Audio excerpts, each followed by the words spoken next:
এই এখন আমরা স্টুডেন্টদের নিয়ে ইসলামপুর মহকুমা হসপিটাল অর্থাৎ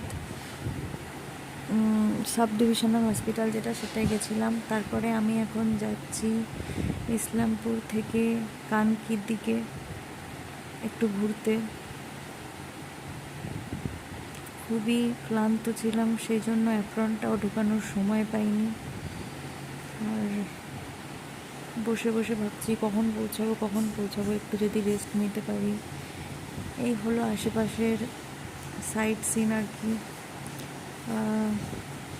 ভালোই লাগছিল দেখতে, কিন্তু বেশ অনেকটাই রাস্তা। এখানকার উত্তরবঙ্গের রাস্তাগুলো অনেক দীর্ঘ, আমার কেন জানি না মনে হচ্ছে। তাও ভালো, অসুবিধা হয় না। এটা হলো এখানকার একটি বিশাল বড় মন্দির, রামদেব বাবার মন্দির। চলে গেলাম আমি এখানে ঘুরতে আন্টির সাথে।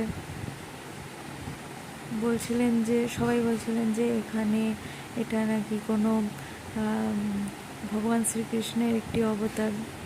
যদিও আমি এটা সম্পর্কে জানতাম না, তবুও জায়গাটা বেশ বড়, সুন্দর, দেখে ভালো লাগলো।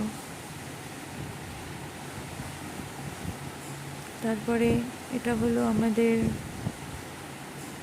কিছু অনেক পুরনো দৃশ্য, যা দেখে আমি খুব মজা পাচ্ছিলাম আর কি। খুবই মজা পাচ্ছিলাম এবং ছবিগুলো ক্যাপচার করে রাখার ইচ্ছে হলো, তাই আমি ক্যাপচার করে রাখলাম। সত্যি মানুষের জীবন কত তাড়াতাড়ি বদলে যায়, তাই না? আমরা এইটুকু হয়ে জন্মেছিলাম, হঠাৎ করে আমরা কত বড় হয়ে গেলাম। তারপর একদিন বৃদ্ধ হয়ে যাব, তারপর হয়তো মৃত্যুই আমাদের জন্য অনিবার্য ঘটনা। এই সব কিছু শুধু ফ্রেমবন্দি হয়েই থেকে যাবে। যাই হোক, এই মিষ্টি মুহূর্তগুলো তুলতে বেশ ভালো লাগছিল। সবাই কত ছোট ছিল, আর এই মিষ্টি হাসিগুলো তো খুবই সুন্দর, দেখেই মন ভরে গেল। যাই হোক গাইস, আজকে টাটা।